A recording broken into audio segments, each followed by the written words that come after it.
Hello everyone, this is Deepak Singhal. Welcome you all to life Shilp academy. आज का chapter रहने वाला है chapter number 8, that is manufacturing industries.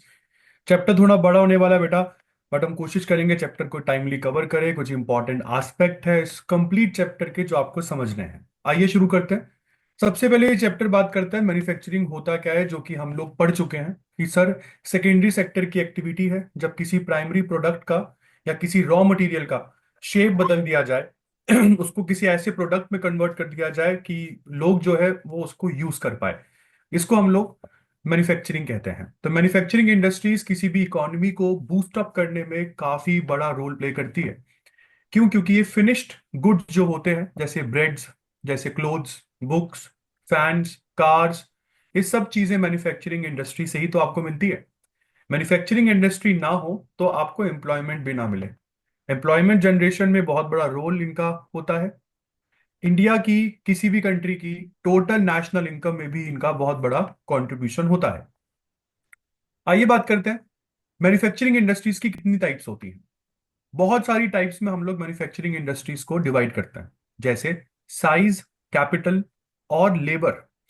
इनके बेसिस पर मैन्युफैक्चरिंग इंडस्ट्रीज या तो बहुत बड़ी होती हैं, लार्ज स्केल इंडस्ट्रीज, या मीडियम स्केल होती हैं, नहीं तो स्मॉल स्केल या कॉटेज इंडस्ट्रीज आप उनको बोल सकते हैं। अगर आपको याद आ रहा हो, ये पहले वाला बेसिस हम लोगों ने बुक 1 के सेकेंडरी एक्टिविटी चैप्टर में भी कवर किया था। उसके बाद आता है on the basis of ownership. Ownership के बेसिस पर कोई भी मैन्युफैक्चरिंग कंपनी या तो पब्लिक सेक्टर की कंपनी हो सकती है, मतलब गवर्नमेंट, नहीं तो आपकी प्राइवेट सेक्टर, नहीं तो जॉइंट या कोऑपरेटिव सेक्टर। फिर बात करते हैं on the basis of use of their products, कि जो प्रोडक्ट्स वो बना रही हैं उनका क्या यूज है। क्या वो बेसिक गुड्स बना रही हैं, तो वो बेसिक गुड्स इंडस्ट्रीज हो गई। कैपिटल गुड्स बना रही हैं तो कैपिटल गुड्स इंडस्ट्री, नहीं तो इंटरमीडिएट गुड्स इंडस्ट्रीज या कंज्यूमर गुड्स इंडस्ट्रीज। उसके बाद चलते हैं on the basis of raw materials used by the industry. Industry कौन कौन से रॉ मटेरियल यूज करती है। या तो वो एग्रीकल्चर से उसका सारा रॉ मटेरियल आ रहा है, तो वो एग्रीकल्चर बेस्ड इंडस्ट्री हो गई। अगर फॉरेस्ट से रॉ मटेरियल आता है तो फॉरेस्ट बेस्ड इंडस्ट्रीज। अगर उसका बहुत इंपॉर्टेंट मिनरल्स जैसे जो अर्थ से निकलते हैं वो इसका रॉ मटेरियल है, तो वो मिनरल बेस्ड इंडस्ट्री हो गई। नहीं तो कभी के बाद एक इंडस्ट्री के द्वारा बनाया जाने वाला प्रोडक्ट किसी दूसरी इंडस्ट्री का रॉ मटेरियल होता है। ये हम लोगों ने पढ़ा था सेकेंडरी एक्टिविटी में, अगर आपको याद आ रहा हो। एक इंडस्ट्री का प्रोडक्ट किसी दूसरी इंडस्ट्री का रॉ मटेरियल हो सकता है, तो industrially processed raw material based industries भी फोर्थ ग्रुप में आता है on the basis of raw material. तो रॉ मटेरियल के बेसिस पर चार industries, on the basis of product चार industries, on the basis of ownership तीन इंडस्ट्रीज, साइज, कैपिटल और लेबर फोर्स के बेसिस पर तीन इंडस्ट्रीज। इसके बाद आता है last, on the basis of nature of the manufactured products.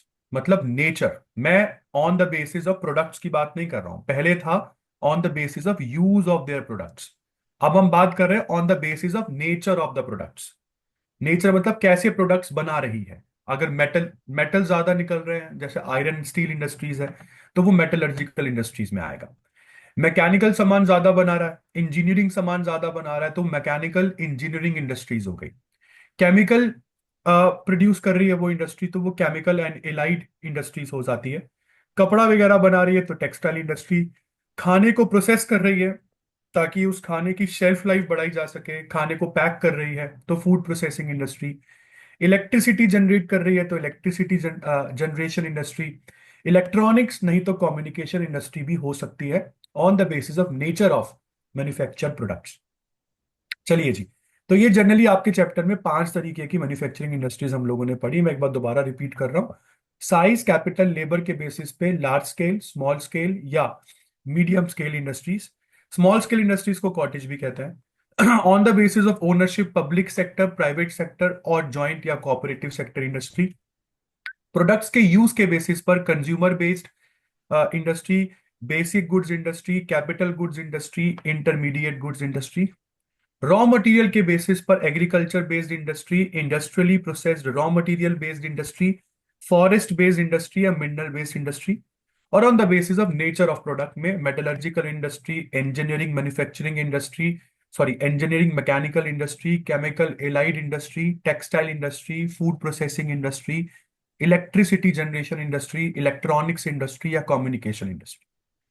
चलिए, अब आपको इंडस्ट्री लगाने वाले हैं, तो ऐसी कौन कौन सी चीजें हैं जो आप लोगों को देखनी है before you set up that industry. क्या आपकी इंडस्ट्री को लगाते समय आप कोई लोकेशन, उसके फैक्टर्स वगैरह देखोगे? बिल्कुल देखोगे। किसी भी इंडस्ट्री को लगाते समय हम बहुत सारे सेवरल फैक्टर्स जो है हम लोग देखते हैं उस इंडस्ट्री को लगाने से पहले। जैसे रॉ मटेरियल, सबसे इंपॉर्टेंट तो रॉ मटेरियल है। अगर आप देखते हैं कुछ इंडस्ट्री कुछ ऐसा रॉ मटेरियल यूज करती है जिनका वेट टाइम के साथ खत्म होता रहता है, तो ऐसे रॉ मटेरियल को वेट लूजिंग रॉ मटेरियल कहते हैं। तो अगर आपकी industry weight losing raw material use करती है, तो जहां से आपको रॉ मटेरियल आ रहा है आपकी इंडस्ट्री को वही लगना चाहिए। सर एग्जांपल दे सकते हो? बिल्कुल, शुगर केन। शुगर केन, अगर एक शुगर इंडस्ट्री को चाहिए शुगर बनाने के लिए, तो आपको पता होना चाहिए कि शुगर केन एक वेट लूजिंग रॉ मटेरियल है। इसलिए जितनी भी शुगर मिल्स होती हैं वो शुगर केन मैन्युफैक्चरिंग या शुगर केन जहां पर प्लांटेशन है वो उसी के आसपास आपको देखने को मिलेगी। फिर पावर भी चाहिए। किसी इंडस्ट्री को रन करने के लिए यू नीड एनर्जी। ठीक है जी। तो इसलिए जहां पर आपको सस्ता पावर सोर्स मिले, तो ऑफ कोर्स जहां पे सोर्स ऑफ पावर बहुत सस्ता है, अफोर्डेबल है, इंडस्ट्री वही लगना पसंद करती है। उसके बाद मार्केट कहीं ना कहीं अफेक्ट करती है आपकी लोकेशन को। मतलब सर, मार्केट से मेरा मतलब है जो प्रोडक्ट आप बना रहे हो वो प्रोडक्ट एट द एंड कहाँ जाएगा बिकने के लिए। तो जहां पर मार्केट होगी आपके प्रोडक्ट की, ऑफ कोर्स वहीं पर आप इंडस्ट्री को लगाएंगे। फिर ट्रांसपोर्ट बहुत इंपॉर्टेंट है। जिस एरिया में आप इंडस्ट्री लगा रहे हैं अगर वहां पे वेल डिवेलप्ड ट्रांसपोर्ट लिंक्स नहीं है तो कोई फायदा ही नहीं है वहां पर इंडस्ट्री लगाने का। क्यों? क्योंकि रॉ मटेरियल को मूव कैसे करोगे, लेबर को मूव कैसे करोगे, जब प्रोडक्ट बन जाएगा तो उस प्रोडक्ट को मार्केट तक कैसे लेके जाओगे। तो ट्रांसपोर्ट सिस्टम बहुत अच्छा होना चाहिए। प्लस लेबर, अगर आपकी इंडस्ट्री लार्ज स्केल इंडस्ट्री है तो आपको एक स्किलफुल लेबर चाहिए।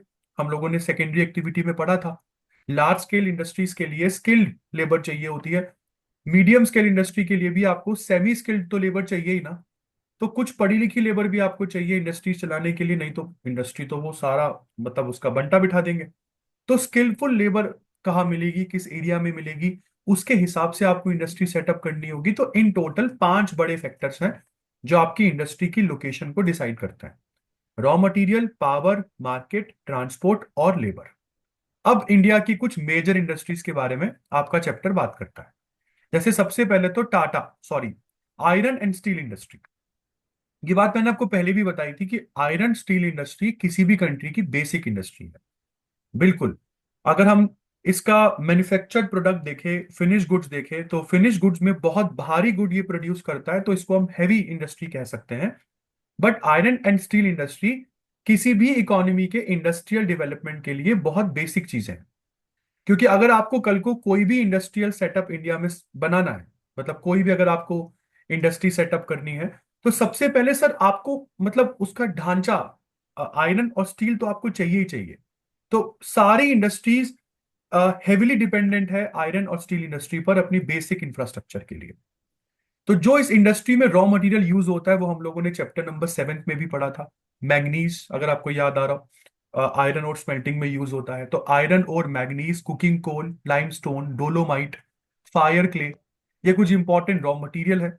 तो ऑफ कोर्स जहां से ये रॉ मटेरियल मिलेंगे वहां पर आपको आयरन स्टील इंडस्ट्री ज्यादा देखने को मिलेगी। इंडिया के नॉर्थ ईस्टर्न सेक्टर में, वेस्ट बंगाल, झारखंड, छत्तीसगढ़ के आसपास आपको इंडिया की ज्यादातर आयरन और स्टील इंडस्ट्रीज वहीं पे लोकेटेड मिलेगी। क्यों? क्योंकि छत्तीसगढ़, नदन, उड़ीसा, झारखंड, वेस्ट बंगाल, यहाँ से ये सारी चीजें आसानी से मिल जाती है। और ये कुछ ऐसे स्टेट्स हैं जहां से आयरन ओर जो आता है वो काफी बढ़िया आता है, हाई ग्रेड आयरन ओर आपको मिलता है। मतलब हेमेटाइट, मैग्नाइट जो आयरन ओर है वो आपको यहाँ से मिल जाता है। कुकिंग कोल भी काफी अच्छी क्वालिटी का मिलता है, प्लस मैग्नीज मिल जाता है। तो आइए कुछ इंपॉर्टेंट इंटीग्रेटेड स्टील प्लांट्स की बात कर लेते हैं, जिसमें सबसे पहला है TISCO, Tata iron and steel company. बहुत ही ज्यादा पास में है Mumbai to Kolkata railway line के, या ये कह लो कोलकाता से मात्र 240 किलोमीटर दूर है। इस प्लांट के रॉ मटेरियल कहाँ से क्या आता है? तो वाटर सप्लाई टिस्को को मिलती है सबर्न रेखा और खारकाई रिवर से। तो सबर्न रेखा और खारकाई रिवर्स, यहां से टिस्को को वाटर मिल जाता है। नोआ मुंडी और बादाम पहाड़ से आयरन ओर मिलता है। जोडा माइन से मिलता है कोल, और झारिया और वेस्ट बोकारो से कुकिंग कोल इनको मिल जाता है। तो सुबर्ण रेखा खारखाई रिवर से वाटर सप्लाई आ जाती है। नोआ मुंडी बादाम पहाड़ से आयरन ओर, उड़ीसा की जोडा माइन से कोल, और झारिया और वेस्ट बोकारो कोल फील्ड से कुकिंग कोल इनको मिल जाता है। हम टिस्को की बात कर रहे हैं। फिर बात करते हैं इसको की। इसको की फुल फॉर्म है iron Indian iron and steel company. इसकी पहली फैक्ट्री बेटा हीरापुर, और उसके बाद बाद में कुल्टी में स्टेब्लिश हुई। इसको की बात करते हैं तो 1937 में स्टील कॉरपोरेशन ऑफ बंगाल की स्थापना की गई थी। और स्टील कॉरपोरेशन ऑफ बंगाल की स्थापना इसको के साथ मिलकर की गई थी, जिसका एक दूसरा यूनिट वेस्ट बंगाल के बर्नपुर इलाके में भी लगा। कहा जाता है आजादी के कुछ सालों के बाद 1972-73 में गवर्नमेंट ने इंडियन आयरन स्टील इंडस्ट्री को मतलब बिल्कुल टेक ओवर कर लिया। मैं बात कर रहा हूं Indian iron and steel company, इसको गवर्नमेंट ने टेक ओवर कर लिया। और 1972-73 में मुझे याद है इंडिया की प्राइम मिनिस्टर इंदिरा गांधी हुआ करती थी। और क्यों टेक ओवर किया था इसको को? क्योंकि इस टाइम पीरियड में बहुत ज्यादा फॉल देखने को मिल रहा था स्टील प्रोडक्शन में। स्टील प्रोडक्शन में काफी फॉल देखने को मिल रहा था। तो कोलकाता और जो आसानसोल रेलवे लाइन है, कोलकाता आसानसोल रेलवे लाइन के आसपास इसको के ज्यादातर प्लांट्स लोकेटेड आपको मिलेंगे। फिर उसके बाद बात करते हैं वीआईएसएल। वीआईएसएल आपका थर्ड इंटीग्रेटेड स्टील कंपनी है। नाम है इसकी फुल फॉर्म है इसका Visvesvaraya, Visvesvaraya iron and steel works limited. Visvesvaraya iron and steel works limited, ये इंडिया का थर्ड इंटीग्रेटेड स्टील प्लांट है। आपको बता दूं इसको पहले कभी Mysore iron and steel works के नाम से लोग जानते थे, मतलब MISW के नाम से इसको जानते थे। और अब इसका नाम चेंज होकर VISL हो गया है। ये जो है ये कर्नाटका के शिवमोगा डिस्ट्रिक्ट में भद्रावती सिटी में लोकेटेड है। इस प्लांट के लिए आयरन ओर केमनगुंडी और बाबा बुदान हिल से आता है। लाइमस्टोन मैग्नीज लोकल एरिया से आ जाता है, और भद्रावती रिवर से इसको वाटर सप्लाई मिल जाती है। इसके बाद आपको याद होना चाहिए बेटा second 5 year plan. Second 5 year plan 1956 से 61 के बीच में चला था, जिसके मॉडल मतलब जिस 5 ईयर प्लान को मैं नाम भूल गया इनका पूरा नाम था, प्रशांत, यस, प्रशांत चंद्र महाल नोबिस। तो चंद्र महाल नोबिस ने इस प्लान को डिजाइन किया था। प्रशांत चंद्र महाल नोबिस का कहना था इंडिया का रैपिड इंडस्ट्रियलाइजेशन अगर हम कर ले तो प्राइमरी सेक्टर और सेकेंडरी सेक्टर जो है, सॉरी प्राइमरी और टर्शरी सेक्टर जो है वो सेकेंडरी सेक्टर की ग्रोथ के पीछे पीछे चलेगा। तो सेकेंड 5 ईयर प्लान में ना हम लोगों ने फॉरेन कंट्रीज से हेल्प मांगी, और फॉरेन कंपनीज की मदद से इंडिया में काफी सारे स्टील प्लांट्स स्टेब्लिश किए गए। जैसे राउरकेला राउरकेला स्टील प्लांट 1959 में स्टेब्लिश हुआ था उड़ीसा के सुंदरगढ़ डिस्ट्रिक्ट में जर्मनी की मदद से। भिलाई स्टील प्लांट सेटअप हुआ था 1959 में रशिया की मदद से छत्तीसगढ़ के दुर्ग डिस्ट्रिक्ट में। और ये जो भिलाई स्टील प्लांट है ये कोलकाता मुंबई रेलवे लाइन के काफी पास में था। उसके बाद ब्रिटेन की मदद से वेस्ट बंगाल के दुर्गापुर डिस्ट्रिक्ट में हम लोगों ने दुर्गापुर स्टील प्लांट स्टैब्लिश किया। 1962 में इसका प्रोडक्शन स्टार्ट हो गया था। ये कोलकाता दिल्ली रेलवे लाइन के पास में है। और फिर रशिया की मदद से भिलाई के अलावा एक और स्टील प्लांट स्टैब्लिश किया गया बोकारो में, जिसको बोकारो स्टील प्लांट कहते हैं। 1964 में इसको सेटअप किया गया था। तो जनरली आप ये देखिए तो थर्ड 5 ईयर प्लान में ये तीन स्टील प्लांट्स हम लोगों ने सेटअप किए। और फिर फोर्थ 5 ईयर प्लान में आप लोग मतलब थर्ड थर्ड 5 ईयर प्लान में आप बोकारो स्टील प्लांट यहां पर देखते हैं। ठीक है जी। तो ये कुछ इंपॉर्टेंट स्टील प्लांट्स हैं। अब मैं कुछ अदर स्टील प्लांट्स की बात कर लेता हूं। तो फोर्थ 5 ईयर प्लान में ये वाला तो थर्ड 5 ईयर प्लान है बेटा, थर्ड 5 ईयर प्लान। और हम बात करें तो 1961 से लेकर 66 थर्ड 5 ईयर प्लान हमारे इंडिया में चला था। इसी थर्ड 5 ईयर प्लान में इंडिया ने बांग्ला सॉरी पाकिस्तान और चाइना से वॉर लड़ी थी। तो पाकिस्तान और चाइना मतलब पहले चाइना से वॉर लड़ी तो हार गए, पाकिस्तान से लड़ी तो जीत गए। तो हमारे काफी ज्यादा पैसे खर्च हो गए थे वॉर में, तो इसलिए फोर्थ 5 ईयर प्लान हमने 3 साल के बाद चलाया। और फोर्थ 5 ईयर प्लान हम लोगों का 1969 से चला 74 तक। ठीक है, तो आपको थर्ड 5 ईयर प्लान और फोर्थ 5 ईयर प्लान में 3 साल का गैप दिखेगा। तो फोर्थ 5 ईयर प्लान में इंडिया में 3 और स्टील प्लांट्स सेटअप किए गए, जैसे वाइजैक स्टील प्लांट। वाइजैक विशाखापत्तनम को कहते हैं, तो ये आंध्र प्रदेश में आपको देखने को मिलेगा। और ये पहला इंडिया का पोर्ट बेस्ड स्टील प्लांट था, जिसने 1992 में ऑपरेट करना शुरू किया था। सोचिए कब का पास हुआ, ऑपरेट करना कब शुरू किया। विजयनगर स्टील प्लांट, ये कर्नाटका के हॉस्पेट में है, हॉस्पेट में है।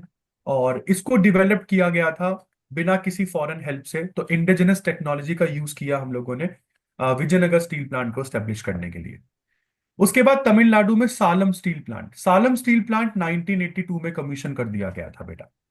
तो इन सभी मेजर स्टील प्लांट्स के अलावा कहा जाता है आज इंडिया में there are more than 206 units located in different parts of the country. तो आज भारत में इन सभी मेजर स्टील प्लांट्स के अलावा कुछ माइनर यूनिट्स की बात करें तो 206 से ज्यादा है।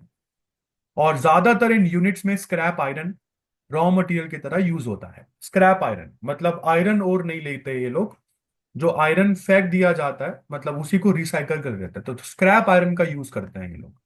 मैं माइनर स्टील और आयरन जो इंडस्ट्रीज हैं उनकी बात कर रहा हूँ। चलिए अब बात करते हैं दोस्तों कॉटन टेक्सटाइल इंडस्ट्रीज की।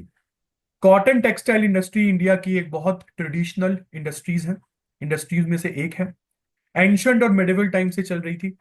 और एंशंट मेडिवल टाइम में ज्यादातर ये कॉटेज इंडस्ट्री ही थी। ब्रिटिशर्स के आने के बाद थोड़ा सा हमारा कॉटन टेक्सटाइल इंडस्ट्री अच्छा हुआ, बट जैसे ही ब्रिटिश ईस्ट इंडिया कंपनी ने टेक ओवर किया, हम लोगों का कॉटन बिल्कुल पिट गया। क्यों? क्योंकि दुनिया में ब्रिटिशर्स के आने से पहले, इंडिया में ब्रिटिशर्स के आने से पहले इंडिया की 3 तरह की कॉटन वैरायटी थी जो मुंह मांगे दामों पर बिकती थी यूरोप में। इसमें एक तो था मसलिन। मसलिन एक्चुअली में इंडिया में मलमल को कहते थे, तो इनसे प्रोनाउंसिएट नहीं हुआ तो इन्होंने इसको मुस्लिन कहा। मुस्लिन या मसलिन आप कुछ भी कह सकते हैं। उसके बाद कैलिकोस। कैलिकोस उस कपड़े को कहते थे जो ये केरला के कैलिकट से लेकर जाते थे। केरला का कैलिकट जो है, यहीं पे सबसे पहले पोर्चुगीज आए थे ना, तो कैलिकट से जो भी लेकर जाते थे ये लोग, वो सारा सामान यूरोप में कैलिकोस के नाम से बेचा जाता था।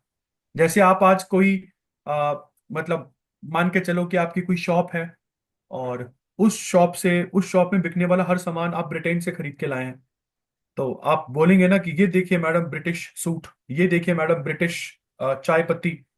तो उसी तरीके से ये लोग सारा सामान केरला के कैलिकट से खरीद के जा रहे थे वहां पर, तो इसलिए वहां पर ये कैलिकोस के नाम से फेमस हो गया। उसके बाद चिंट्स। चिंट्स कहते थे एक्चुअली में छींट के कपड़े को। इंडिया में इसको छींट कहा जाता था। इनका इनसे इसकी भी प्रोनाउंसिएशन नहीं हुई तो इन्होंने इसको चिंट्स कहा। चिंट्स मतलब वो पोल्का डॉट्स वाले कपड़े। उसके बाद इसके अलावा भी बहुत सारे और वैरायटीज थी जो ये इंडिया से खरीद के लेके जाते थे और वहां पर बेचते थे। तो इंडिया की कॉटन इंडस्ट्री के कुछ फैक्टर्स मैं आपको बता दूं कि वो क्यों डेवलप किया। क्योंकि कॉटन एक ट्रॉपिकल क्रॉप है। तो इंडिया का सदर्न पार्ट अगर हम बात करें, इंडिया का ये वाला पार्ट जो है ये ट्रॉपिकल एरिया में आता है। तो इसलिए इंडिया के सदर्न पार्ट में कॉटन जो है बहुत ही कंफर्टेबली यहाँ पर उग जाता है। तो इसलिए एक हॉट ह्यूमिड क्लाइमेट हमको चाहिए कॉटन की फसल उगाने के लिए, जो हमारी कंट्री में उग जाती है। फिर अबंडेंट हमारे पास स्किल्ड लेबर है। मतलब उस समय कॉटन जो है उस अपने उसके फूल को साफ करना, फिर उस कॉटन की मदद से उसको एक रील में कन्वर्ट कर देना, इंस्टाग्राम रील नहीं, धागे में कन्वर्ट कर देना। और कोई चीज अगर धागे में कन्वर्ट हो रही है तो फिर आप आराम से उसका कपड़ा बना सकते हैं। तो कुछ एरिया में तो लोग कॉटन टेक्सटाइल्स को प्रोड्यूस करने लग गए थे। यस, बहुत सारे एरिया में। और ये स्किल्स जो होते थे ना कॉटन के कपड़े को बनाने के स्किल्स, ये लोग पीढ़ी दर पीढ़ी आगे चलाते थे। मतलब the skills were transferred from one generation to another, जिसकी वजह से कॉटन का कपड़ा बनाने के ये स्किल्स समय के साथ और ज्यादा बेहतर होते चले गए। फिर बात करते हैं इंडिया में मॉडर्न कॉटन मिल्स कब कब लगनी शुरू होती है। तो इंडिया में पहली मॉडर्न कॉटन मिल मुंबई में 1854 में स्टेब्लिश होती है। और मुंबई में ही क्यों? तो बात कर लेता हूं। पहली बात तो महाराष्ट्र और गुजरात के बहुत पास में था ये। महाराष्ट्र और गुजरात एक generally major cotton producing area थे। और मुंबई रॉ कॉटन लाया जाता था, ये भी मैं आपको बता दूं, रॉ कॉटन मुंबई से इंग्लैंड लेके जाया जाता था। तो it was brought to Mumbai for England, for England by the Mumbai port. मेरे हिसाब से ये थोड़ा लाइन गलत है। It was brought to England from Mumbai.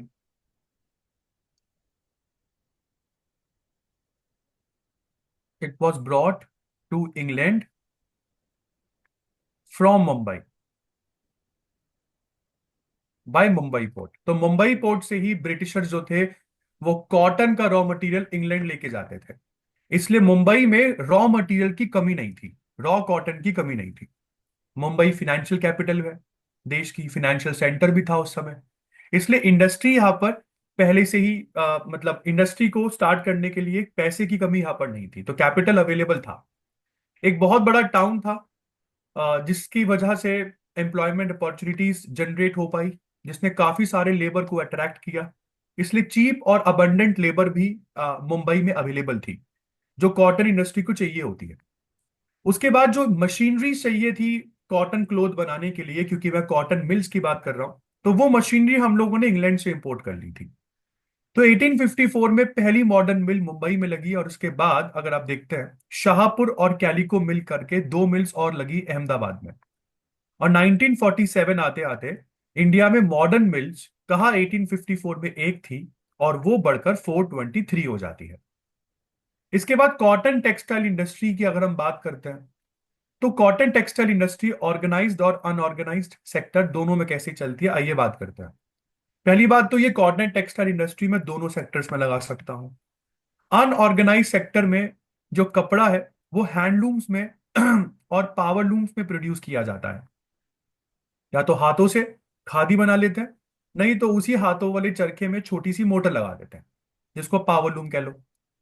जो प्रोडक्शन है ऑर्गेनाइज सेक्टर का, कहते हैं कि it drastically fallen from 81% in the mid 20th century to only 6% in the year 2000।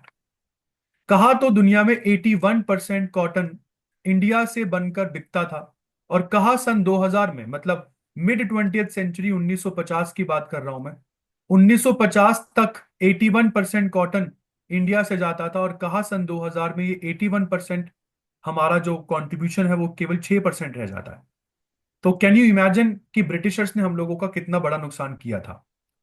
Cotton industry की लोकेशन कैसे डिसाइड करें, तो आपका चैप्टर बोलता है भाई देखो, कॉटन एक non wait losing pure raw material है। कॉटन का कोई वेट वेट जो है वो नहीं कम होता समय के साथ, तो लोकेशन इसकी बड़ी मतलब फ्लेक्सिबल है। तो इसलिए आपको रॉ मटेरियल के बेसिस पर तो कॉटन इंडस्ट्री कहाँ पर होनी चाहिए कहाँ पर नहीं, वो सोचने की जरूरत ही नहीं है। तो आप बाकी के फैक्टर्स देखते हो, जैसे पावर सप्लाई, कि आपको सस्ती बिजली कहाँ पे मिल जाएगी, आपको सस्ती लेबर कहाँ पर मिल जाएगी, कैपिटल लगाने के लिए पैसा कहाँ पर बढ़िया मिल सकता है, और मार्केट, सबसे इंपॉर्टेंट चीज मार्केट कहाँ पर है जहां पर आपके प्रोडक्ट्स बिक जाए। तो जैसे कि मैंने बोला कि कॉटन एक non wait losing raw material है, तो रॉ मटेरियल तो कोई बहुत बड़ी चिंता है ही नहीं, वो तो आप महाराष्ट्र गुजरात से इंपोर्ट करा लें तो चलेगा। तो सबसे ज्यादा बाकी फैक्टर्स कॉटन इंडस्ट्री को डिटरमाइन करते हैं। तो जैसे कि यहाँ पर लिखा भी हुआ है कि आफ्टर फर्स्ट कॉटन मिल्स जो मुंबई और अहमदाबाद में निकल कर आई, कॉटन टेक्सटाइल इंडस्ट्री इंडिया में काफी तेजी से एक्सपेंड करती है। खास करके स्वदेशी मूवमेंट जो है, स्वदेशी मूवमेंट जो फ्रीडम स्ट्रगल के दौरान 1905 में चलाया गया था, वो इंडिया में पहला मूवमेंट था जिसमें कांग्रेस ने इंडियंस को ये बोला था कि इंडियन मेड गुड्स जो है वो सबको परचेज करने हैं, वो ब्रिटिश मेड गुड्स को बायकॉट करे। और यहाँ मुझे याद है कि नॉन कॉरपोरेशन मूवमेंट से पहले ये बात स्वदेशी मूवमेंट में हो गई थी, जो अपने आप में एक बड़ी बात थी। 1921 के बाद इंडिया में रेलवे नेटवर्क जो है वो काफी अच्छे से डेवलप होने लगता है, और धीरे धीरे हम लोग देखते हैं कि cotton centres all over the country expand हो जाते हैं। तो अब ये इंडस्ट्री कौन कौन से रीजन में डेवलप हुई, एक बार उसको देख लेते हैं। मैं 1921 के बाद की बात कर रहा हूं। तो सदर्न इंडिया में कोयम्बतूर, मदुरई, बेंगलुरु, यहां पर आपको कॉटन मिल्स देखने को मिलती है। सेंट्रल इंडिया में नागपुर, इंदौर, सोलापुर, वडोदरा। कानपुर में जो कॉटन टेक्सटाइल मिल्स है वो भी लोकल इन्वेस्टमेंट की वजह से पनप पाई। कोई बाहर से इन्वेस्टर नहीं आया था, तो लोकल इन्वेस्टर इन्वेस्टमेंट की मदद से कानपुर में कॉटन टेक्सटाइल मिल्स वर स्टेब्लिश्ड। कोलकाता में भी मिल स्टेब्लिश हुई, क्योंकि कोलकाता इज अ पोर्ट, दूर नहीं है वहां से हुगली, हुगली पोर्ट जो है। तो पोर्ट फैसिलिटीज कोलकाता में थी, इसलिए वहां पर भी मिल्स डेवलप हो गई। तमिलनाडु की बात करते हैं, तो इस इंडस्ट्री का जो डेवलपमेंट है तमिलनाडु में वो क्यों हुआ? Because of hydel power. तो यहाँ पर हाइडल पावर की वजह से तमिलनाडु में कॉटन मिल्स जो है वो यहाँ पर डेवलप हो पाई। तो हाइड्रो इलेक्ट्रिसिटी जो है वो काफी ज्यादा यहाँ पर एक अट्रैक्टिंग फीचर रहता है तमिलनाडु में। कॉटन प्रोड्यूसिंग एरियाज क्यों मतलब यहाँ पर आने लग गए थे? तो एक हाइड्रो इलेक्ट्रिसिटी एक फीचर है। तो this hydro electricity resulted in the development of mills away from cotton producing areas. क्योंकि हाइड्रो इलेक्ट्रिसिटी से इलेक्ट्रिक जो पावर सप्लाई इन मिल्स को दी जाती थी वो ट्रेडिशनल इलेक्ट्रिसिटी से काफी कंसेशनल रेट्स पर मिल जाता था इन्हें। मतलब थर्मल पावर प्लांट से जो इन कॉटन मिल्स को बिजली मिलती थी वो महंगी पड़ती थी in comparison to hydro electricity जो तमिलनाडु की गवर्नमेंट इनको दे रही थी। तो इनको पावर सप्लाई में काफी पैसे बच रहे थे। तो इसलिए तमिलनाडु में हाइड्रो इलेक्ट्रिसिटी काफी अट्रैक्टिंग फीचर था कॉटन मिल्स का यहां पर जाने का एक बड़ा रीजन। उसके बाद चीप लेबर्स की वजह से, बहुत सस्ती लेबर की वजह से कॉटन मिल जो है वो उज्जैन, भरूच, आगरा, हाथरस, कोयम्बतूर, अपना तिरुनेलवेली यहां पर डेवलप हुई। जबकि ये वाले एरियाज भी कोई कॉटन प्रोड्यूसिंग एरियाज नहीं है तमिलनाडु की तरह। ये वाले एरियाज भी कॉटन प्रोड्यूसिंग एरियाज नहीं है। फिर भी कॉटन प्रोड्यूसिंग एरिया से इतना दूर कॉटन मिल्स डेवलप हो रही हैं। क्यों हो रही हैं? तो आप यहां पर देखोगे रॉ मटेरियल फीचर नहीं है। रॉ मटेरियल रिस्पॉन्सिबल नहीं है, क्योंकि मैंने जैसे कि पहले ही बोल दिया था कि कॉटन इंडस्ट्रीज में यूज होने वाला raw material non wait losing raw material है।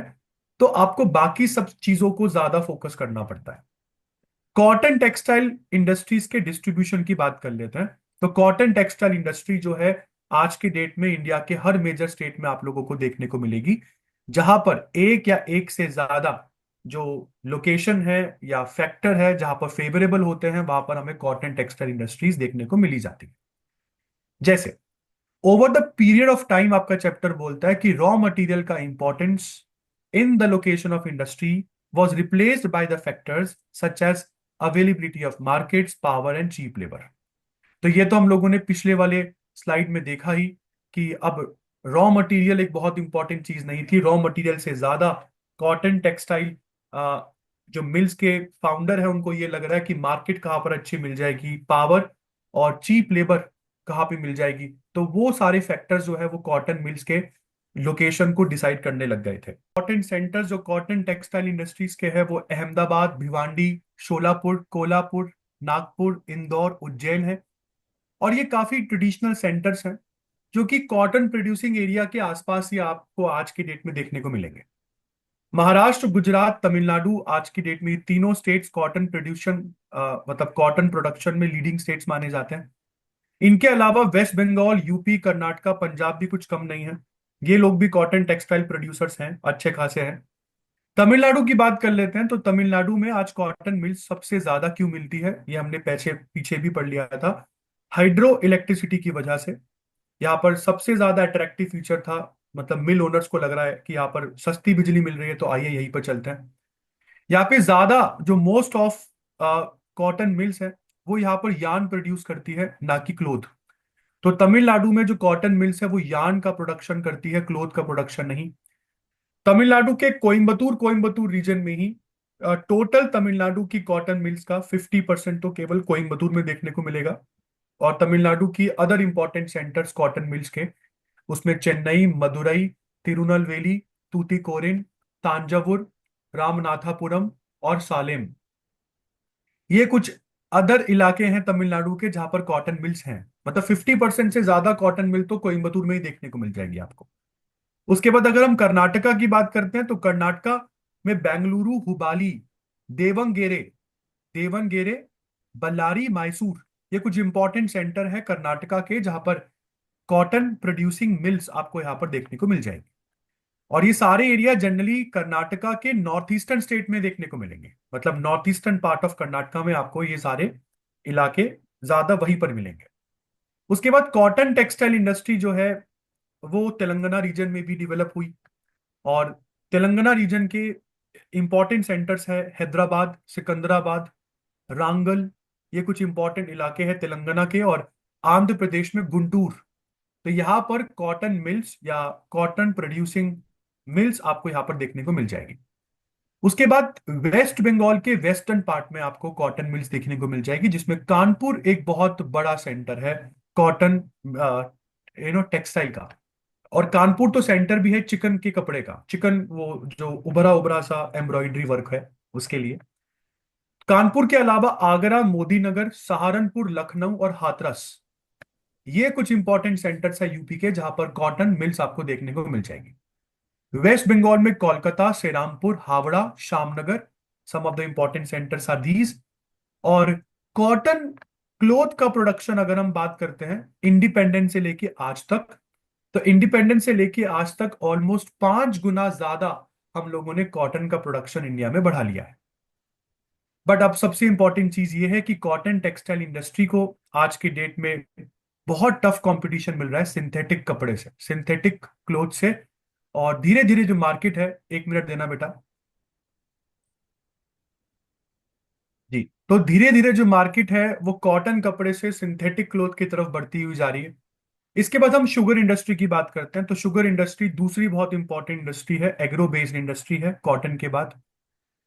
इंडिया जो है वो शुगर केन का और केन शुगर का बहुत बड़ा प्रोड्यूसर है, दुनिया में लार्जेस्ट प्रोड्यूसर है हम दोनों, शुगर केन और केन शुगर के। आपको पहले बता दूं, ऑलमोस्ट 8%, दुनिया का 8% of the total sugar production India में होता है। इंडिया में खंड सारी, गुड़ और जैगरी शुगर केन से हम लोग प्रोड्यूस करते हैं। तो खंड सारी और गुड़ दो अलग अलग चीजें हैं, गुड़ को जैगरी कह सकते हो आप लोग। तो शुगर केन से ये दो बाय प्रोडक्ट्स जो हैं वो प्रोड्यूस होते हैं। शुगर इंडस्ट्रीज जो है वो शुगर केन को यूज करती है। और शुगर केन जो है बेटा वो एक वेट लूजिंग क्रॉप है, मैंने आपको पहले भी बोली थी ये वेट लूजिंग क्रॉप है। तो ज्यादातर शुगर इंडस्ट्री के लिए पावर सप्लाई महंगी मिले कोई बात नहीं, ठीक है, आपको जो लेबर है महंगी मिले कोई बात नहीं, कैपिटल आपको वहां पर थोड़ी बहुत चाहिए होती है, बट सबसे इंपॉर्टेंट फैक्टर जो है शुगर इंडस्ट्री की लोकेशन का, वो यहाँ पर रॉ मटेरियल हो जाता है, क्योंकि ये वेट लूजिंग क्रॉप है। 9 से 12% जो शुगर है वो ऑप्टेन होती है 1 यूनिट ऑफ शुगर केन से। मतलब अगर आप मान के चलो कि एक शुगर केन आप लेकर आते हो, तो एक शुगर केन से 9 से 12% जो शुगर है वो ऑप्टेन होती है। और डिपेंड करता है शुगर केन की वैरायटी के ऊपर, ठीक है जी। जितना सुक्रोज कंटेंट ज्यादा होगा उतना ज्यादा वो काम का होगा। मतलब एक शुगर केन 9 से 12% जनरली शुगर जो है वो प्रोड्यूस कर देता है। अच्छे से अच्छा शुगर केन भी 12% से ऊपर शुगर नहीं प्रोड्यूस कर पाता, मतलब अपने वेट के 12% से ऊपर वो शुगर प्रोड्यूस नहीं कर पाता। मतलब अगर आप मान के चलो कि एक शुगर केन 1 kg का आप लेकर आते हैं, तो उस 1 kg के शुगर केन से आपको हद मार के 9% या 12% ऑफ 1000 ग्राम, अगर आप इसको कैलकुलेट करें तो अगर 1 किलो का शुगर केन है, तो 1 किलो के शुगर केन से आपको या तो 90 ग्राम्स, नहीं तो 120 ग्राम्स ऑफ शुगर आप उससे बनाते हो। मैं आपको केवल एग्जांपल दे रहा हूं। अच्छे से अच्छा शुगर केन भी होगा तो 120 ग्राम से ऊपर आपको शुगर नहीं मिलेगी, अगर उसका 1 यूनिट 1 किलो का है। तो वेट पर डिपेंड करता है शुगर केन के वेट पर, और जैसे मैंने आपको बोला टाइम के साथ उसका वेट जो है वो कम होता चला जाता है। अब मैं महाराष्ट्र की बात कर रहा हूं। इंडिया में महाराष्ट्र शुगर प्रोड्यूसर में लीडिंग कंट्री मानी जाती है, मतलब लीडिंग स्टेट माना जाता है। हमारी कंट्री का टोटल 1/3 शुगर प्रोडक्शन अकेला महाराष्ट्र कर देता है। महाराष्ट्र के बाद यूपी आपको यहाँ पर देखने को मिलेगा, सेकंड लार्जेस्ट प्रोड्यूसर है शुगर का। तमिलनाडु के अपना कोयम्बतूर में, जहां पर कॉटन मिल्स भी आपको देखने को मिलती है, वहां पर शुगर फैक्ट्रीज भी हैं। तो कोयम्बतूर, वेल्लोर, अ, अपना क्या कहते हैं, तिरुवनमलाई, विलुपुरम, तिरुचिरापल्ली डिस्ट्रिक्ट, तो तमिलनाडु के इन डिस्ट्रिक्ट्स में आपको शुगर फैक्ट्रीज देखने को मिलेगी। कर्नाटका में भी बेलागावी, बलारी, मांड्या, शिवमोगा, विजयपुरा, चित्रदुर्ग, तो कर्नाटका के इन सब इंपॉर्टेंट एरियाज में भी आपको शुगर इंडस्ट्रीज देखने को मिलेगी। प्लस अब मैं इंडिया के कोस्टल रीजन्स की बात कर लेता हूं। तो इंडिया के कोस्टल रीजन्स में भी आजकल शुगर इंडस्ट्रीज काफी ज्यादा प्रोड्यूस या सेटअप हो रही है। जैसे east Godavari, west Godavari, Visakhapatnam district, Nizamabad और मेडक डिस्ट्रिक्ट, ये है तेलंगाना के। तो ये इंपॉर्टेंट एरियाज हैं, कोस्टल रीजन्स हैं, जहां पर हमको आज शुगर इंडस्ट्रीज देखने को मिल रही है। तो ये तो मेजर शुगर प्रोड्यूसिंग स्टेट्स हो गए हमारे इंडिया के। अब मैं कुछ other important sugar producing states के बारे में बात कर लूं, तो अदर स्टेट्स में बिहार, बिहार का सरन इलाका, चंपारण, मुजफ्फरपुर, सीवान, दरभंगा और गया, ये कुछ important sugar cane producing districts है बिहार के। पंजाब की बात कर लेते हैं। देखो, पंजाब में व्हीट और राइस का प्रोडक्शन बड़ा है, जिसकी वजह से शुगर केन का production as of now Punjab में थोड़ा घट चुका है। बट फिर भी पंजाब के गुरदासपुर, जलंधर, संगरूर, पटियाला और अमृतसर में आपको शुगर केन प्रोडक्शन देखने को मिलेगा। हरियाणा के यमुनानगर, रोहतक, हिसार और फरीदाबाद डिस्ट्रिक्ट में आपको शुगर केन प्रोडक्शन देखने को मिलेगा। गुजरात बहुत नया है शुगर केन इंडस्ट्री के लिए, और कुछ इंपॉर्टेंट शुगर मिल्स गुजरात की सूरत, जूनागढ़, राजकोट, अमरेली, वलसाड़ और भावनगर डिस्ट्रिक्ट में देखने को मिलते हैं। तो ये तो हो गया शुगर इंडस्ट्री। अब मैं आगे चल रहा हूं दोस्तों पेट्रोकेमिकल इंडस्ट्री के लिए। पेट्रोकेमिकल इंडस्ट्री पूरी तरीके से क्रूड ऑयल के ऊपर निर्भर है, कच्चा तेल, जो कि फॉसिल फ्यूल्स की वजह से बनता है। आपको पता होना चाहिए क्रूड ऑयल एक नहीं कई सारी चीजों से, मतलब कई सारी चीजों को प्रोड्यूस करता है। क्रूड ऑयल की स्टेजेस के ऊपर, अगर बहुत ज्यादा प्योर है स्टेज तो वो पेट्रोलियम है, थोड़ा सा लेसर प्योर है तो वो डीजल हो जाता है। तो इसी एक क्रूड ऑयल के बाय प्रोडक्ट्स में आपके पास पेट्रोलियम जेली आ जाती है, नाइलॉन आ जाता है, पता नहीं क्या क्या प्रोडक्ट्स एक क्रूड ऑयल से आप बना सकते हैं। तो वो सारी इंडस्ट्रीज जो क्रूड पेट्रोलियम का यूज कर कर पेट्रोकेमिकल प्रोडक्ट्स प्रोड्यूस कर लेती है, उन सभी इंडस्ट्रीज को कलेक्टिवली पेट्रोकेमिकल इंडस्ट्रीज हम बोलते हैं। इंडिया में आज की डेट में ये इंडस्ट्री काफी वो है ग्रोइंग मानी जाती है। 1960s के बाद इस इंडस्ट्री ने जितने भी प्रोडक्ट्स प्रोड्यूस करे हैं उसकी डिमांड इंडिया में बढ़ती जा रही है। पेट्रोकेमिकल इंडस्ट्रीज की अगर हम बात करते हैं तो वो चार सब ग्रुप्स में हम बांट सकते हैं, जैसे पॉलीमर्स, सिंथेटिक फाइबर्स, इलास्टोमर्स और surfactant intermediate. I'm again repeating: polymers, synthetic fibres, elastomers, surfactant intermediate. और पेट्रोकेमिकल इंडस्ट्रीज के हब के रूप में आपके पास मुंबई आता है। Mumbai is the hub of petrochemical industry. कुछ important units apart from Mumbai की अगर हम बात करते हैं तो यूपी में औरैया, गुजरात में जामनगर, गांधीनगर, हजीरा, महाराष्ट्र में नागो थाने और रत्नागिरी, वेस्ट बंगाल का हल्दिया, आंध्र प्रदेश का विशाखापत्तनम कुछ इंपॉर्टेंट सेंटर्स हैं पेट्रोकेमिकल इंडस्ट्री के। और अगर हम बात करते हैं तो इंडिया में इस समय तीन ऐसी ऑर्गेनाइजेशंस हैं जो पेट्रोकेमिकल सेक्टर में काम कर रही हैं, और ये तीनों की तीनों डिपार्टमेंट ऑफ केमिकल्स और पेट्रोकेमिकल्स के कंट्रोल में है। आई सेड इंडिया में इस समय पेट्रोकेमिकल सेक्टर में काम करने वाली तीन ऑर्गेनाइजेशंस हैं, डिपार्टमेंट ऑफ केमिकल्स और पेट्रोकेमिकल्स के अंडर ये काम करती हैं। तीनों की तीनों ऑर्गेनाइजेशंस के नाम बता देता हूं। IPCL, Indian Petrochemical Corporation Limited, PCL, Petrofils Cooperative Limited, और सीपेट। सीपेट का मतलब है Central Institute of Plastics, Central Institute of Plastic Engineering Technology. तो CIPET Central Institutes of Plastic Engineering and Technology, ये सीपेट है। IPCL, PCL. तो आइए सबसे पहले हम पॉलीमर्स की बात कर लेते हैं। तो बेटा पॉलीमर जो है वो एथिलीन और प्रोपिलीन से बनते हैं, जो कि जैसे मैंने आपको बोला क्रूड ऑयल को जितना रिफाइन करोगे उतना उसमें से पेट्रोकेमिकल प्रोडक्ट्स आपको मिलते रहेंगे। और यहाँ पर एथिलीन और प्रोपिलीन से बनने वाला ये पॉलीमर, आपको बता दूं, रॉ मटेरियल है प्लास्टिक इंडस्ट्री के लिए। पॉलीमर्स में जो एक सबसे इंपॉर्टेंट पॉलीमर है जो यूज होता है थर्मोप्लास्टिक्स में, वो है पॉली एथाइलीन। तो among the polymers polyethylene is widely used thermoplastic. तो एथिलीन और प्रोपिलीन से पॉलीमर बनता है। क्रूड ऑयल को रिफाइन करने के बाद ये एथिलीन और प्रोपिलीन आपको मिलते हैं। ये पॉलीमर प्लास्टिक इंडस्ट्री के लिए रॉ मटेरियल के रूप में यूज होते हैं, और पॉलीमर्स में भी सबसे ज्यादा थर्मोप्लास्टिक्स में जो यूज होता है दैट इज पॉली एथाइलीन। तो National Organic Chemical Industries Limited, जिसको एनओसीआईएल कहते हैं आप, ये एक प्राइवेट कंपनी है। क्योंकि इससे पहले जो आपने आईपीएल, सीपेट, आईपीसीएल पढ़ा था वो सब पब्लिक सेक्टर कंपनीज थी। जो एनओसीआईएल है ये एक प्राइवेट सेक्टर कंपनी है जिसको 1961 में स्टेब्लिश किया गया था। और इसने अपना पहला जो ऑयल मतलब बेस्ड केमिकल इंडस्ट्री ये थी जो मुंबई में शुरू हुई। उसके बाद कई सारी इंडस्ट्रीज 1961 के बाद आपको इस मुंबई के आसपास देखने को मिलती है। तो जो प्लांट्स आज की डेट में पेट्रोकेमिकल इंडस्ट्री के हैं वो मुंबई, बरौनी, मितूर, पिंपरी, रिषड़ा, ये बहुत इंपॉर्टेंट मेजर प्रोड्यूसर्स माने जाते हैं ये इलाके प्लास्टिक मटेरियल के। मतलब ये मान के चलिए कि 75% से भी ज्यादा इन सभी एरियाज में जो प्लांट्स आज के डेट में लोकेटेड है वो सब स्मॉल स्केल सेक्टर के प्लांट्स हैं। मतलब मीडियम भी नहीं, स्मॉल स्केल सेक्टर के प्लांट्स हैं। ये इंडस्ट्रीज जो हैं ये ज्यादातर रिसाइकल्ड प्लास्टिक को यूज करती है, जो कि इनके टोटल प्रोडक्शन का 30% कॉन्स्टिट्यूट करता है। उसके बाद हम सिंथेटिक फाइबर्स की बात करते हैं, तो सिंथेटिक फाइबर्स भी फाइबर्स के मैन्युफैक्चरिंग में यूज किए जाते हैं, क्योंकि इनका ड्यूरेबिलिटी, वॉशेबिलिटी और श्रिंकेज बहुत कम, मतलब रेजिस्टेंस टू श्रिंकेज बहुत कम है। आपको पता है कॉटन के साथ एक सबसे बड़ी बीमारी क्या है, कि कॉटन श्रिंक बहुत जल्दी हो जाता है ना।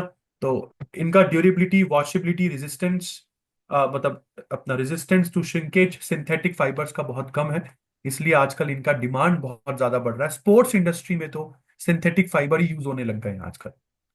उसके बाद नॉलेज बेस्ड इंडस्ट्रीज की बात करते हैं हम लोग, जिसको हम केपीओस, बीपीओस, अगर आपको याद आ रहा हो फर्स्ट चैप्टर बुक नंबर 1, उसमें भी हमने नॉलेज बेस्ड इंडस्ट्रीज पढ़ी थी। तो IT industries, business processing industries और नॉलेज बेस्ड इंडस्ट्रीज, मतलब नॉलेज प्रोसेसिंग इंडस्ट्रीज जो है, ये सारी इंडस्ट्रीज जो है ये नॉलेज बेस्ड इंडस्ट्रीज में आती हैं। मतलब केपीओस, बीपीओस और आईटी इंडस्ट्रीज। जब से आईटी रिवोल्यूशन आया है ना, तब से कहा जाता है कि पूरी तरीके से इकोनॉमी का इकोनॉमिक और सोशल ट्रांसफॉर्मेशन हो गया है। मानते हैं कि नहीं? क्यों? क्योंकि आईटी इंडस्ट्री में जितना एडवांसमेंट आपका देश करता है, उतना ज्यादा हमारी कंट्री की इकोनॉमी के ऊपर उसका इन्फ्लुएंस पड़ता है, पॉजिटिव इन्फ्लुएंस। क्यों? क्योंकि आज इंडिया एक बहुत बड़ा बीपीओ सेंटर बन गया है आईटी फर्म्स का। कैसे? जैसे बेंगलुरु देख लीजिए। अगर हम बात करते हैं दिल्ली के आसपास, तो दिल्ली के आसपास आपके पास ग्रेटर नोएडा, नोएडा और गुरुग्राम है। ये एक केपीओस, बीपीओस के सेंटर बनते जा रहे हैं। यहाँ पर बड़ी बड़ी कंपनीज ने अपने हेडक्वार्टर खोल लिए हैं, क्योंकि इंडिया में चीप लेबर है। और सबसे इंपॉर्टेंट चीज, चीप लेबर के साथ स्किल्ड लेबर भी है। तो इन कंपनीज को मजा आता है, इनको लगता है हमारा काम सस्ते में हो जाएगा। और यहाँ पर ऑफिस आवर्स बड़े और टाइमिंग में शुरू होते हैं। और टाइमिंग में क्यों? क्योंकि हम लोग अमेरिका, उनके टाइमिंग के हिसाब से अपने इंडिया में ऑफिस चलाते हैं। तो यहाँ पर एक सबसे इंपॉर्टेंट चीज क्या है, कि ये बहुत एक स्ट्रॉन्ग ग्रोथ हमको यहाँ पर देखने को मिल रही है।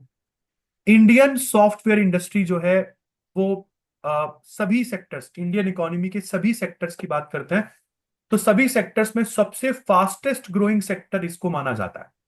मतलब आप ये मान के चलो कि इलेक्ट्रॉनिक हार्डवेयर प्रोडक्शन के सेक्टर को भी इसने सरपास कर दिया है हमारे इंडिया के सॉफ्टवेयर इंडस्ट्री में।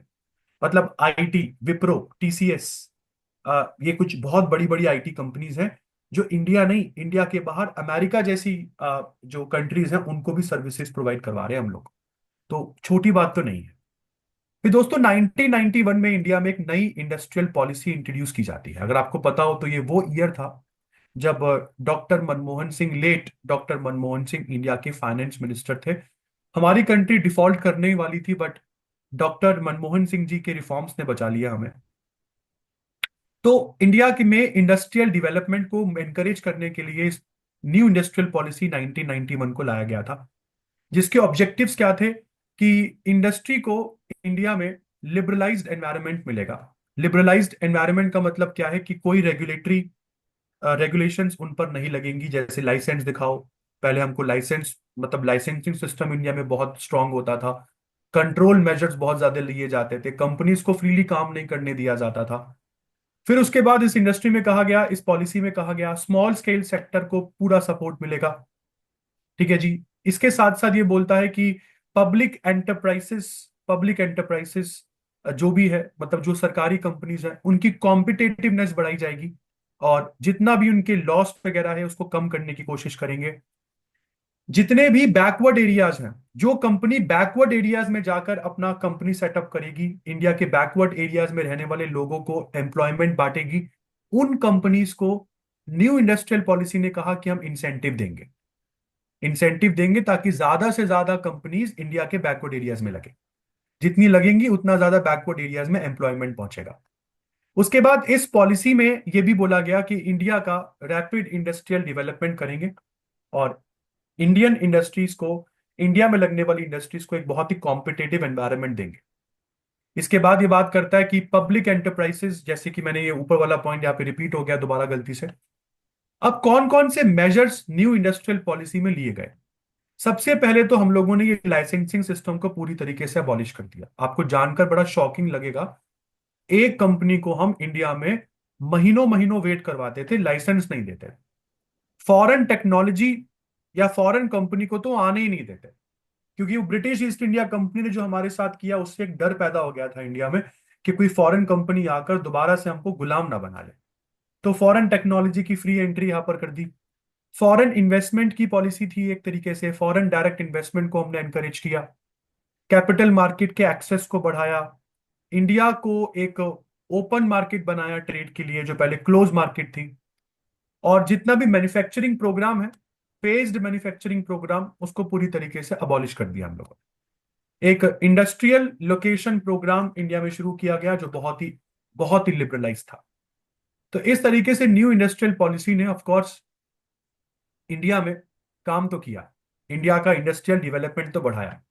अगर आप कॉमर्स के स्टूडेंट्स को जानते हैं, थोड़ा बहुत अगर आपने 5 ईयर प्लान्स बेटा पढ़ा हो, तो आप एक बार 1991 के बाद के 5 ईयर प्लान्स को देखना और 1991 से पहले के 5 ईयर प्लान्स को देखना।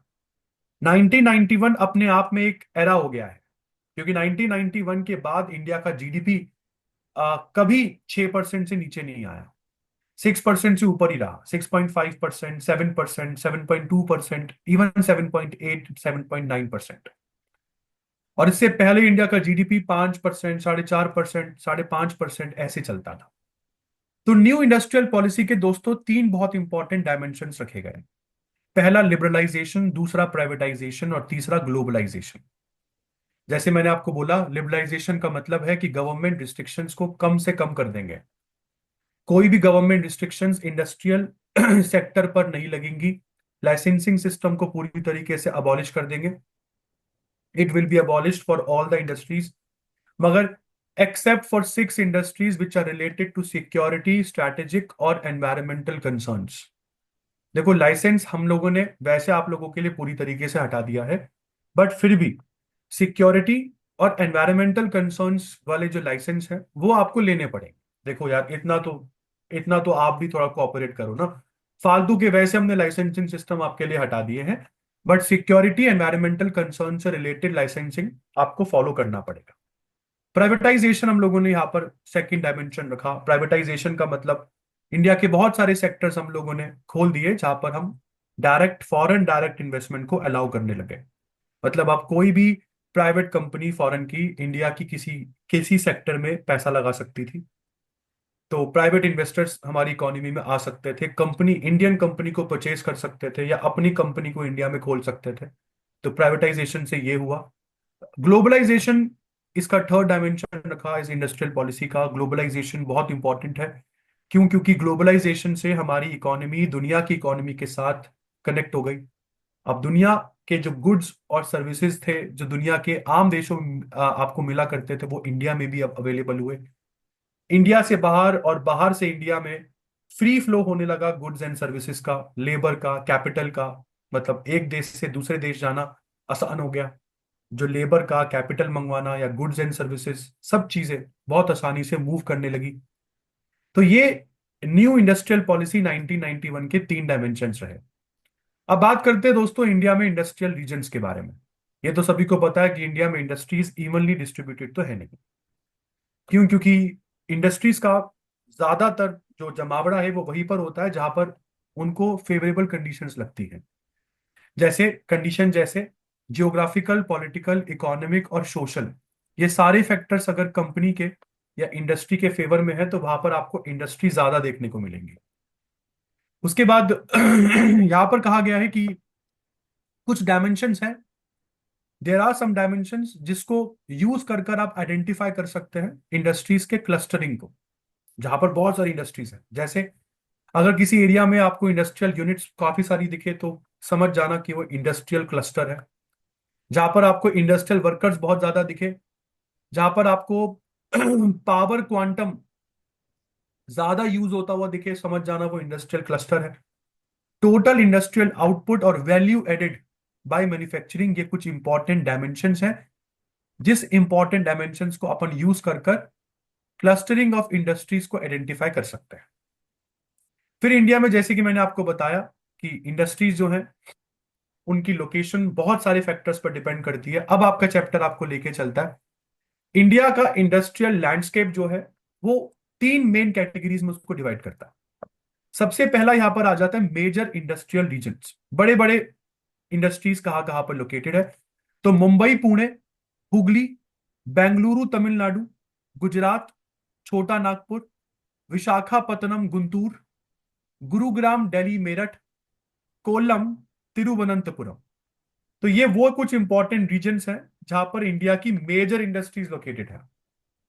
बिल्कुल, मुंबई पुणे, हुगली, बेंगलुरु तमिलनाडु, गुजरात, छोटा नागपुर, विशाखापत्तनम गुंटूर, गुरुग्राम दिल्ली मेरठ, कोल्लम तिरुवनंतपुरम। तो आप इसको पढ़ेंगे तो ये कुछ इंपॉर्टेंट सेंटर्स है। और माइनर इंडस्ट्रीज इंडिया में जहां पे लोकेटेड है वो है अंबाला अमृतसर, मतलब पूरी बेल्ट है ये अंबाला से अमृतसर तक की। सहारनपुर, मुजफ्फरनगर, बिजनौर, सहारनपुर, मुजफ्फरनगर और फिर बिजनौर तक की belt. Indore, Dewas, Ujjain, Jaipur, Ajmer, Kolhapur, South Kannada, northern Malabar, Middle Malabar, Adilabad, Nizamabad, Allahabad, Varanasi, Mirzapur, Bhojpur, Munger, Durg, Raipur, Bilaspur, Korba और ब्रह्मपुत्र वैली। यहां पर इंडिया की माइनर इंडस्ट्रियल सेंटर्स लोकेटेड है। फिर बात करते हैं स्मॉल इंडस्ट्रियल सेंटर्स की। आई सेड स्मॉल, मतलब माइनर से भी छोटे मान लो आप। तो वहां पर है कानपुर, हैदराबाद, आगरा, नागपुर, ग्वालियर, भोपाल, लखनऊ, जलपाईगुड़ी, कटक, गोरखपुर, अलीगढ़, कोटा, पूर्णिया, जबलपुर और बरेली। तो ये कुछ इंपॉर्टेंट इंडस्ट्रियल सेंटर्स इंडिया में है। तो ये जनरली आपका चैप्टर बोलता है कि इंडिया के इंडस्ट्रियल लैंडस्केप को हम तीन मेजर पार्ट्स में बांट सकते हैं। पहला वहां जहां पर मेजर है, मेजर इंडस्ट्रीज है, फिर माइनर इंडस्ट्रीज, और फिर इंडस्ट्रियल डिस्ट्रिक्ट्स। तो ये इंडस्ट्रियल डिस्ट्रिक्ट्स मैंने आपको बताए थे, कानपुर, हैदराबाद, आगरा, नागपुर, ग्वालियर, भोपाल, लखनऊ, जलपाईगुड़ी, कटक, गोरखपुर, अलीगढ़, कोटा, पूर्णिया, जबलपुर, बरेली।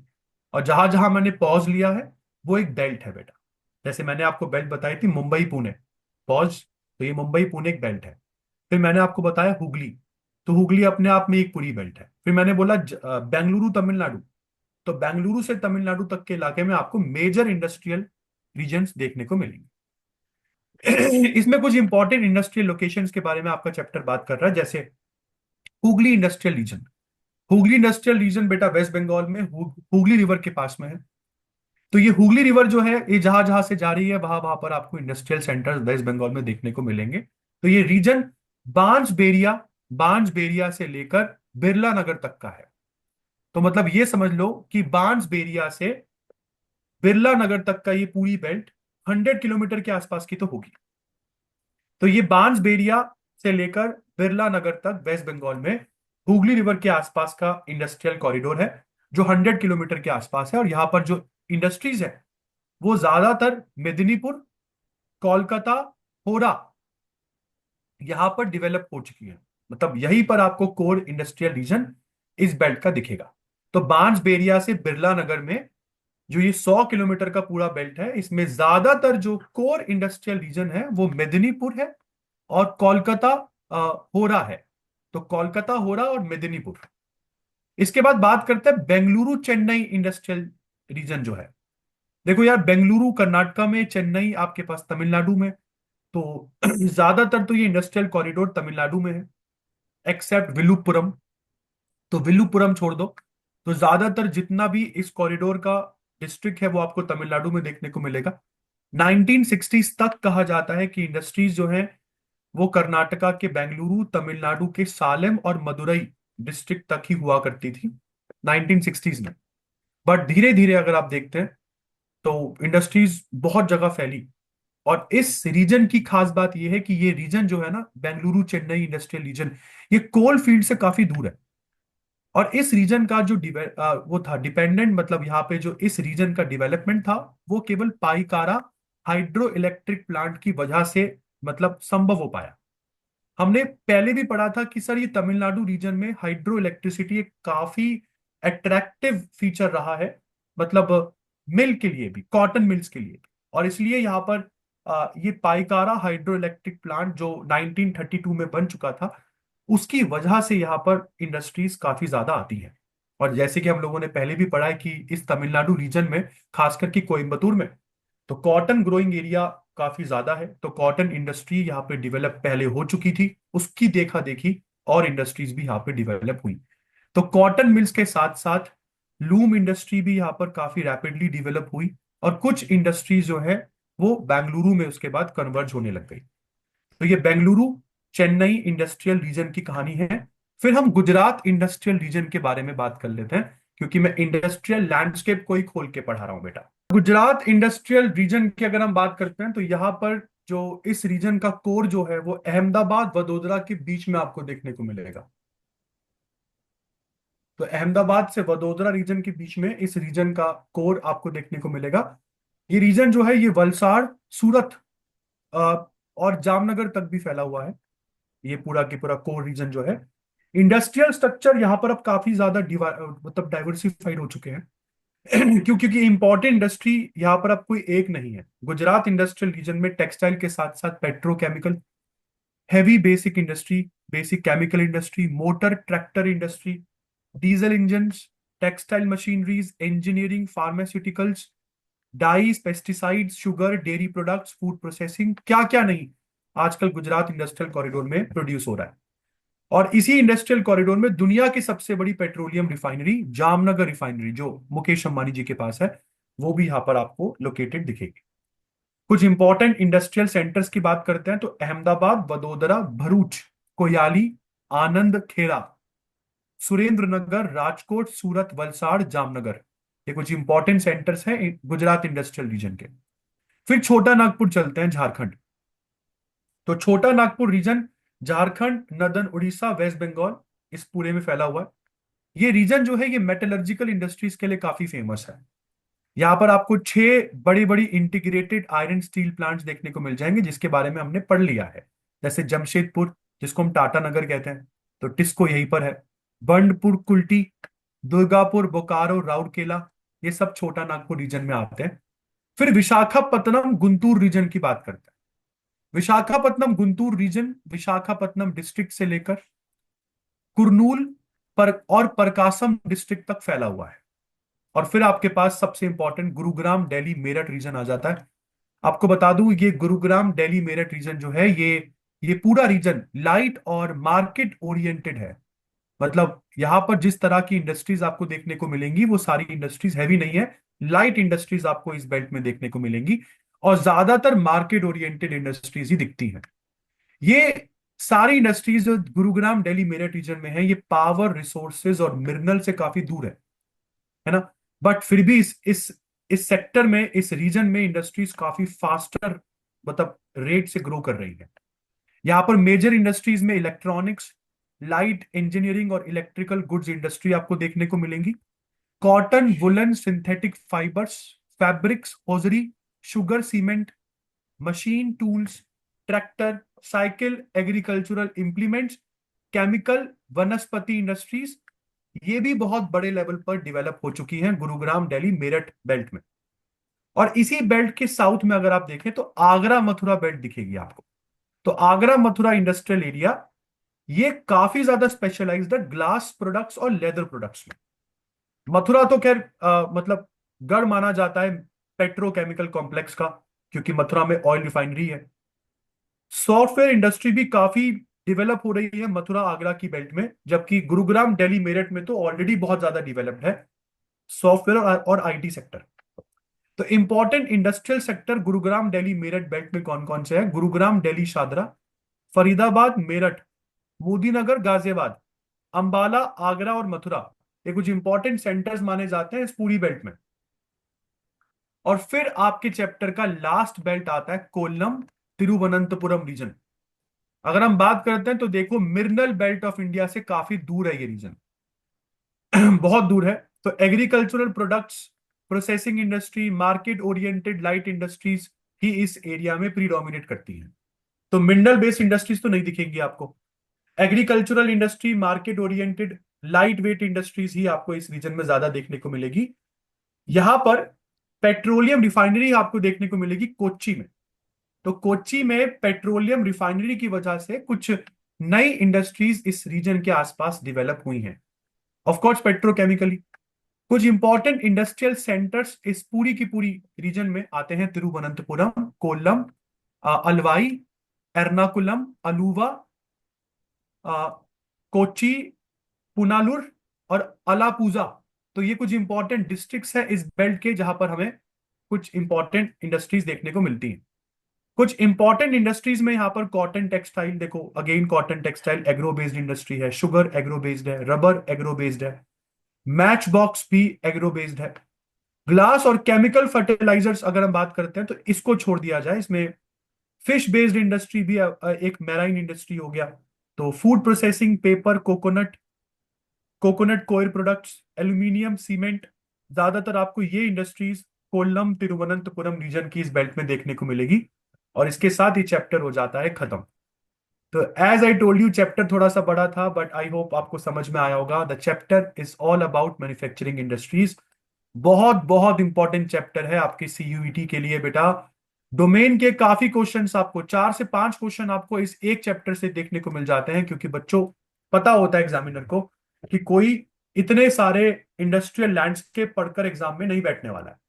और यही आपकी एक बहुत ही वीक पॉइंट बन जाता है यहाँ पर। आपकी प्रिपरेशन यहाँ पर थोड़ी डिफीट हो सकती है। तो मैन्युफैक्चरिंग इंडस्ट्रीज को अच्छे से पढ़ लीजिए, वीडियो को 2 बार देखना, तो जाकर आपको ढंग से समझ में आएगा, चीजें याद होंगी। रिटेनिंग कैपेसिटी बढ़ाने के लिए जितनी बार हो सकता है उतनी बार सुनिए। हाँ, कुछ रटना मत। रटना, rote learning will not help you. तो this is Deepak Singhal signing off. Thank you for studying chapter number 8 with me, manufacturing industries. We'll soon see you in the next chapter. Till then, goodbye. Take care.